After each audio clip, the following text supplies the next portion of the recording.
I'd like to start off. I think our distinguished vice chairman, since he did such a great job today presenting his folks from back home on his baseball team, do you think you could replicate that in the form of a prayer for this meeting? Be glad to. Remember the farmers with the cold temperatures tonight? The what now? The farmers with the cold temperature. Yes, yes. Let us pray. Dear Heavenly Father, just thank you for another beautiful day, dear Lord, and we just ask you to give us the wisdom and knowledge to make the right decisions for the great people of the great state of Georgia. I just ask you to watch over my baseball team as they on the way back home, give them safe travels back. And dear Heavenly Father, as we always do, we come and ask you when we kind of word, and we leave it in your hands, but if you could watch over the farmers with the cold, freezing temperatures, we just leave it up to you, dear Lord. Let your will be done. Forgive us of our sins and thank you for wonderful blessings in your name's sake. Amen. All righty. Thank you, Senator. All righty. We have today before us just one bill. We have Good. that's an Eaton bill, House Bill 583, Representative Hagan. Would you like to come up and tell us what you've got for us today? I would love to. Number 2. And if y'all would please bear with me, I don't quite have my voice where it needs to be. Major allergy attack the past few days.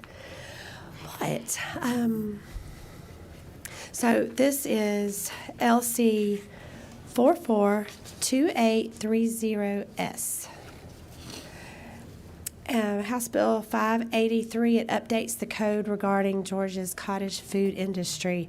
And in case you're not familiar with what cottage food industry is, or cottage food operators, these are people who produce non-potentially hazardous food items in their home kitchen for sale. And it's a program that's administered and overseen by the Department of Ag. And I had several people in my district contact me about 2 years ago. They were having issues getting their products in front of the consumers that wanted them, and they asked if I could help them with it, and I was intrigued by it. I didn't know anything about the program, but I researched and looked into it and found that this is a gateway for entrepreneurs to potentially create a larger business, create jobs, and that's one of the main things I'm here to do, is to represent rural Georgia and helping us create businesses and jobs for the people that need them. So I really love this program. So what the bill does, and what the main point of this bill is to open up a new delivery stream for these cottage food operators.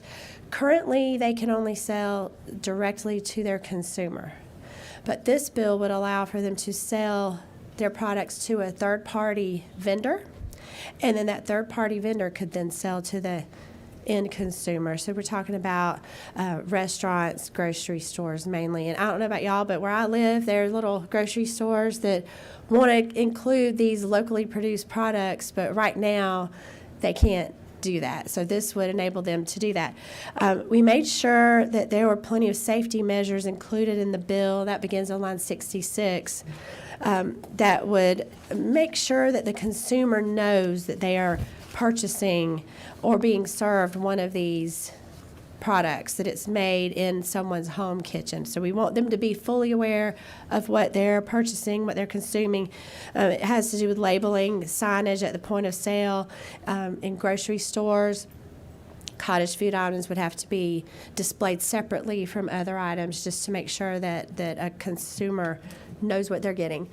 The only opposition that we had, and this was after it passed the House, was from ACCG. They approached me with some concerns. So we worked together, and the sub that you have in front of you here reflects those concerns. That's addressed on line 131 through 145. It allows for them to prohibit the sale within their jurisdiction. Personally, don't know why they would want to, but they wanted to retain that right, so we did put that in the bill. But Mr. Chairman, that's the bulk of it, and I'd be happy to answer any questions if there are any. Is that for me? All righty. Do we have any questions from members of the committee? Senator Hatchett, do you have a question? Senator Knight? My question was just about the residential property of the producer. What is, I mean, is residential property just specifically the house, or if somebody has a, packing shed on the same property that their home is on, is that considered residential? It's solely in their home, in their residence. home? If they were to build an outbuilding and put a commercial kitchen in it on their property, then we would no longer be operating under cottage food. So if I owned a blueberry farm and had hypothetically like a place on my property that I would make Pie, blueberry cobblers or something like that, this would not cottage fall food. under that? It would not. Just It would wanted to not. make sure. Thank you. Thank you. Chairman might not want to hear that, Bill. It'd be good cobbler though, wouldn't it, Senator? It would be very good cobbler. I have a question for you. So you take, for instance, out in North Dakota, I love them, Dot's Pretzels. She started in her kitchen. Do you have any idea how she was able to turn that into do they have a provision for that in North Dakota? Because she turned it into a huge business and then sold it. Well, I don't know if they have a provision like our cottage food program there, but that's why I love this program so much, is that a person could start out in their home kitchen with a product, test it and see if there's a market for it. If they want to actually take the time to invest their money and their capital into a larger facility where they can produce it on a larger scale. And I feel like this is something that's currently used by a lot of moms who are at home with their kids, and they're trying to earn some money to pay the bills. But it also could lead to something like what you said with Dot's Pretzels. I haven't had any of those. I would like to try them. They're But great. right, so starting out in their home that's cottage food. That's what we're talking about. All right, we have a question from Senator Eccles, number 4. Did I see in the bill earlier when I was reading it, a carve-out for, like bake sales and things Yes, like that? absolutely. Thank you for asking that question. We did want to make sure that we have the tradition in a lot of places where nonprofits, churches have bake sales to raise money, and we wanted to make sure that they would not be negatively impacted by this. So there is the carve-out 54 and 55 that makes very clear that if they're selling non-potentially hazardous foods, that this bill does not apply to them. All right. Senator Anderson, number 7. Representative, I like the bill, but I want to make sure that whatever home you're in, the liability, walk me through that if something happens bad. You mean food contamination or something of that sort? Somebody got salmonella or Or- something. Yeah. Well, okay, well, If they got a bad batch or something, I mean, if that would be something that falls under the Commissioner and the Department of Ag's purview, they would retain through this bill, they currently have, and they would retain through is this that bill. in the on line 99 to 102? Yes, sir. Okay. That just clears up that they have the authority over this industry. They set rules and regulations, and they have the right to conduct inspections should they have any complaints or any concerns But about operators. The homeowner would be liable for anything. Well, I don't know from a legal standpoint what they'd be liable for. It probably would depend on what type of insurance they have. So I can't. That's a good question. Are they required to have insurance, liability insurance? I don't believe they do in code, but that would be something that the Department of Agriculture would be able to set up rules and regulations regarding Okay, I see. that. And also that between 99 and 102, does that give the commissioner authority to go in each and every home and taste a sample? Chairman Anderson, I believe that might be a question you'd want to ask Commissioner Harper. Can we get the commissioner to speak a little bit on that, on the lobby? That's the only thing I'm worried about. Sure. Commissioner Harper. Senator Anderson asked if you wouldn't mind coming up and speaking to the liability portion of this.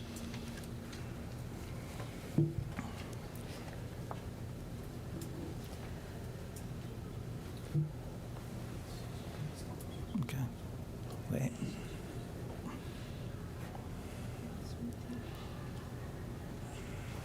So, good afternoon, Good afternoon. Mr. Chairman, members of the committee, good to see y'all, as always. So currently, the Department of Agriculture operates the cottage food program. And so it's been very successful, as Representative Hagan has said. And as the bill currently sits before the committee, the department is supportive of the underlying bill. We have no issue with the bill and believe it moves the ball in the right direction. And we work with Representative Hagan to get the language where it is today, as you see it before you. That said, the department still maintains a certain authority. So we still maintain the authority to ensure for safety, for health. So anytime there's those issues that may arise, we still have the ability to go address those. We still have the legal remedies through consent orders, fines, and among other things. Specific to the question about insurance, I believe under current law, there was no provision related to insurance under the current cottage food law. That may be something that, may need further discussion. But from the department standpoint, though, we do make that recommendation to those particular businesses, but it is not a requirement under the current program. So it's really a business decision for these folks that are participating in our cottage food program. And I think from a business smart savvy perspective, I think it may be smart for them to maybe look at taking out that type of insurance. But that is a business decision that they have to make. And so, but we still maintain authority that we need to ensure that we're keeping the public safe. But just for clarity, on cottage food, these are non-hazardous, non-temperature controlled foods. So they don't have to be hot, they don't have to be cold. Baked goods is a perfect example of a good that doesn't have to be temperature controlled once it is made. And so, which is why the department in our food safety division is comfortable in the way this language is drafted because of the non-hazardous nature of the foods that are being produced under this particular part of the law. And will continue to allow our industries to thrive. Chairman Goodman gave a phenomenal example. That would be an example of a business that could start here in Georgia and could grow into a multi-million-dollar operation if possible. And so we have had a number of businesses that do that, where they start in their kitchen and then they grow to a commercial shared kitchen. There's some examples of that here in Atlanta and some other areas around the state where those shared kitchens are available.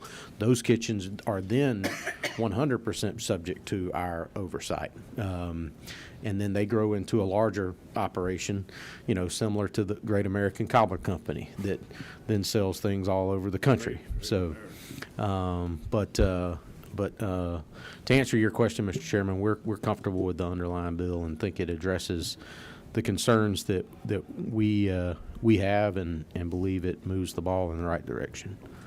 Just one quick question. Just a second, let me get you on 7. Okay, go ahead. Do Mr. you, Chairman. do you have any, would you have any requirements of, like, having inspection in the homes, or do? So, under Representative Hagan's bill, you correct me if I'm wrong, I believe that is only required in the instance that we receive a complaint. Is that, am I saying that correctly? Yep. That's right. Okay. Okay. So if we get a complaint, we would then go investigate Right, that. And if there's an issue, we would address that.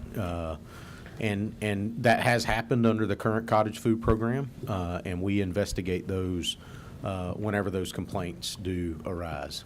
Thank you. Well, I've got you both here. Just a quick question, just for clarification. I know you said there will be some labeling requirements Yes. on all of these. Could you speak to that just Sure. for the benefit of the committee? We find that, let me see where we are. Starting on line 66, required information. We go through what's required on packaging.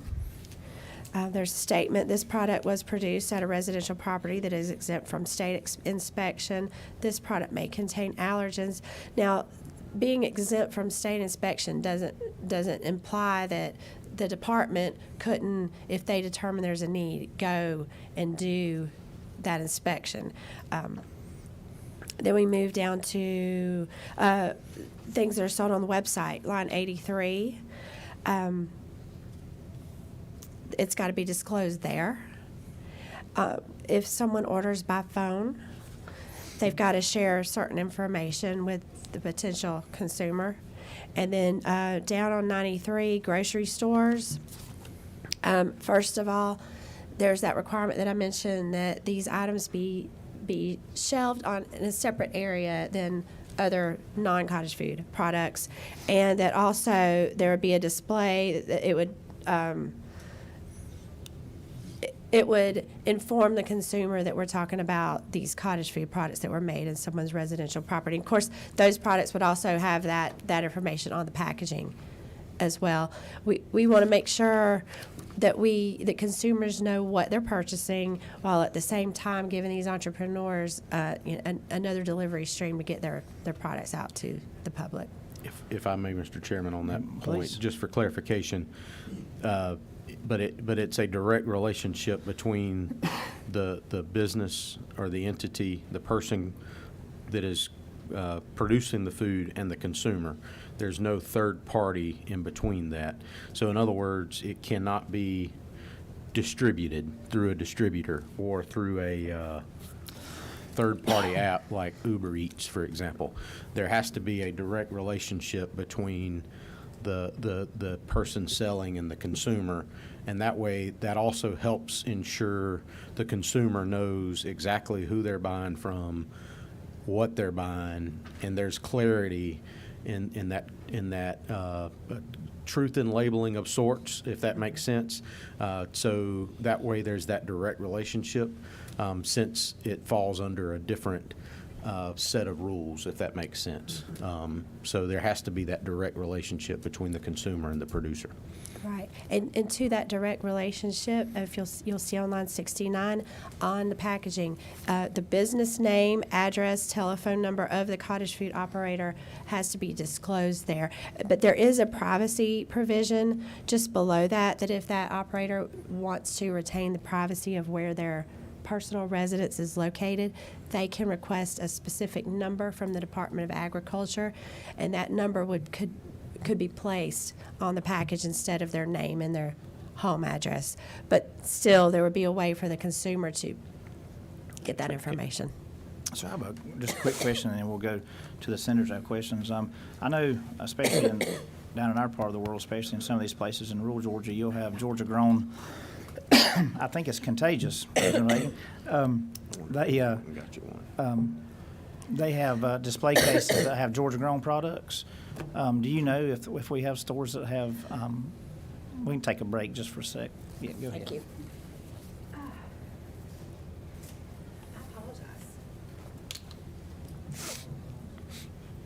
No need to apologize. Thank you. Well, I grew up not far from here and suffered allergies my whole childhood.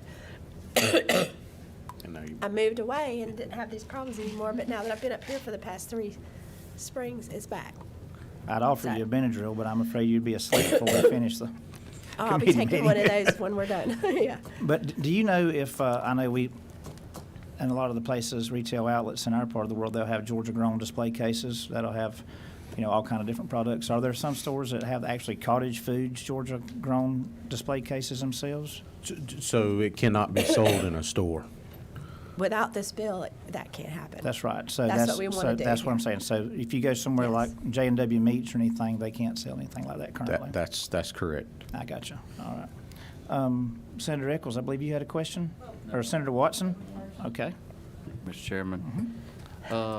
Is it not true that to do this, you also have to be licensed and registered with the State Department of Agriculture and pay a annual fee to be in the cottage? Well, Let you speak to that. it's left up to the commissioner on how that would be handled, the rules and regulations. And this bill lays out that clarifies that it is up to the department to determine how that would be handled. So, All right, Senator Eccles? I may be able to help a little bit here. I pulled up the application for a cottage kitchen from the Georgia Department of Agriculture's website.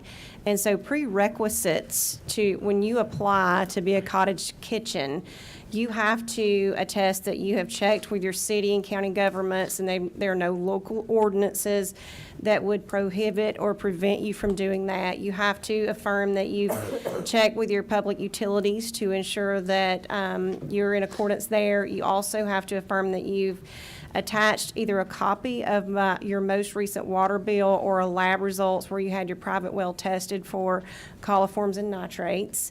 And then you also have to attest that you've completed an accredited food safety training course, and that certificate has to be included with your application packet. That's all just to apply currently to be a cottage kitchen. And then there are other requirements that will be imposed, I guess, by the Department of Agriculture during your application process. I think it said that it's $100 licensing fee a year unless you apply after July, and then it's cut in half or something like that, is what is currently required. So there is pretty good oversight. It does allow somebody who wants to see if there's a market for their product to be offered, not just from their house, but from a place such as J. Moore Farms could sell a product, Right, thank you. if that helps clarify. Senator, would you recommend somebody going to J. Moore Farms to buy a product, or? J. Moore Farms is very well known to provide high-quality products to the consumers. All righty. Senator Watson, I apologize. I did have your microphone on, but for some reason it's not picking up. But did you have a follow-up question? So, I think this bill gets rid of some of that. Is that correct, or? It clarifies that I'm so sorry. It clarifies that it is left up to the department to determine those regulations. So what if that they kept or altered would be up to the department. So they could keep everything that the senator Yes. mentioned, or they could come up with a totally different plan on licensing and fees and, Yes, this bill doesn't address what their rules and regulations would be regarding that. okay. No, that's fine. I think it's still, crazy to me that in our state, we regulate cottage foods and homemade baked cakes and brownies, but yet we don't regulate hemp and kratom and all the other crazy stuff that you see on every gas station and smoke shop across our state. So it's Good just point. very frustrating from a food producer. But thank you, Mr. Chairman. I believe the commissioners had some legislation trying to address that this session. Yes, sir, Mr. Chairman, and I believe the good senator from Southwest Georgia knows of which he speaks. And to his point, I think he brings up a very good point, and I don't think it's fair to the businesses and operators across this state that there's an unlevel playing field that we deal with in agriculture quite regularly, to the senator's point. So, yes, sir. Senator Summers, what, not 10, okay? Just, either one of you guys, doesn't matter. Thank you for bringing this. Just want to make sure, I just got to make sure I'm on the same sheet of music with you guys. Like, we have a pie lady in our area. She probably makes 10 pies a week and sells them. I know she's not part of the cottage homemakers deal. I know she's not.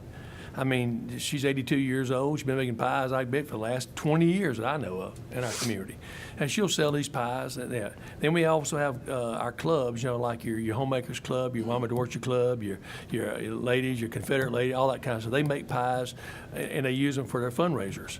I mean, is all this going to be part of theirs? They do jellies, they do pecans. I tell you, and some of the restaurants you go in locally, you'll actually see some homemade jellies, some 10 pounds of pecans sitting up there, not labeled pecans, but it just says 10 pounds of shell pecan. It'll say 2024 pecans. How is that going to affect them? Just curious. I know I got your numbers on 55 and line 54 through 55. I got all that, and I got all your stuff here about the non for sale stuff, for sale, but theirs is quote for sale. Right, so if you're talking about the ones who are doing it for a fundraiser, Right. they would not be, they're excluded Exempt, from right. this. Just They're making not, sure. right. She can classify herself as a fundraiser, I guess. Well, I can't speak to whether she Right. is a fundraiser or isn't, but if she is, I mean, I guess the Department of Agriculture had to go check all in that. You need 100 more people. The Agriculture Department need 100 more people just to be able to, check out what's going on in South Georgia. It's just, I just didn't want to get them cornered or whatever. Somebody called me up and said, I can't sell my pies anymore. well, this lays out specifically Right. that if it's someone that is a bake sale affiliated with a nonprofit, charitable, or Right. religious organization, then this bill Well, I'm would not sure apply she'd to probably them. tell you she's nonprofit. when she did. Well, I wasn't there telling her. here, Senator, here lately, Production Agriculture's been pretty much a nonprofit, so. The Senator Second that. Hatchett, I believe you have a question? And so I know we, in 54 and 55, obviously have the exclusion for bake sales. What about, and I'm asking to make sure I know what we're voting on. If I, sell boiled peanuts on the side of the road, is that going to count? Or if I set up a lemonade stand, am I going to have to comply with this? Well, I believe lemonade stands were covered They are covered. last Lemonade year. stands are good. Last year. Hardy Boys peanut. Okay. all those, Georgia. So, Trying to put the girls out of business. Not trying, no. I We don't want don't. to. They've got to make money. so we are only talking about non-potentially hazardous foods here that are allowed under this program. So if it is something that would be considered potentially hazardous, and I do not know if boiled peanuts. I don't think that, well, the list is not all-inclusive, but I do know that cooked vegetable products are not included, so I don't know how peanuts. I would have to ask my Oh, it has to team look good. to get It's a legume. to get clarification. But what I will say is a couple of things with a couple of questions that have come up. To your point, Senator Summers, before the cottage food it ever existed a few years ago. Technically, anybody that was selling anything had to have a full-on Health Department. commercial kitchen operation. It didn't matter if you were selling a cookie or pot roast, right? You had to have all kind of stuff. So because of the cottage food law and regulation, it rolled a lot of that back in the instances of some of the examples you give. This helps, in my opinion, even further. There still are some guardrails in place, right? But it even further helps ensure that for those folks that are doing it for those specific examples, have those still meet certain requirements. Even though the licensing requirement under this code section may be being removed, that still doesn't prevent the department from requiring the same things that we currently require under our rules and regs. We can still require that they meet those same requirements before they go into business. But I do know that raw ag commodities are exempt, but I don't know specifically about boiled peanuts. I'd have to dig into that one a little bit. So we can get that answer. Hold on just a sec. Senator Eccles. So, do local departments of health do the inspections on these kitchens currently? Currently, the Department of Agriculture does the Okay. inspection. Thank you. All right, do we have any other questions from members of the committee on this bill? All right, I believe Senator Anderson, you are recognized, my friend. Mr. Chairman, I make a motion to pass House Bill 583, LC 442830S. All right, we have a motion and a second. Motion from Senator Anderson, second from Senator, we'll give that one to Miss Freddie. How about that, Miss Freddie? Senator Sims. We have a motion and a second. Is there any further discussion? All right, no further discussion. All in favor, please signify by raising your right hand. All righty, all opposed? All right, your bill passes unanimously. Thank you. Yeah. What did you No bring? pressure at all. Did you bring us a pie or something? I just want to say this, I do appreciate you bringing this bill before us, because I know firsthand how hard it can be for the little, I'm a little guy, you know what I mean? And I know how hard it can be to get started. Yes, sir. Yeah. Thank you. It's, no, I promise you, when you're selling to multi-billion-dollar corporations, so I think this gives people a chance to get started and, you know, live out their own version of the American dream, Yes, so. sir. glad Thank you, got Mr. it. Chairman. Thank you, With committee. that, this, You sell all that stuff too. oh yeah, I'm sorry, who's gonna be your Senate sponsor? Chairman Anderson, I talked about it. If he, Chairman Anderson? Chair, I'm, did we talk about you carrying this bill? Or I'd be open to the wisdom of the Hey, don't- chairman as Whatever well. you want to do, Chairman, that's a great choice. It is a great bill for the great people of the great state of Georgia. It is so a he great would- bill for the great we'll people. make sure everybody gets a pie. Okay. Or a cobbler. Yeah. All We can right. make it happen. We Thank can make you. it happen. All right. Well, with that, unless we have any further business, we will be adjourned. All right, this meeting's adjourned.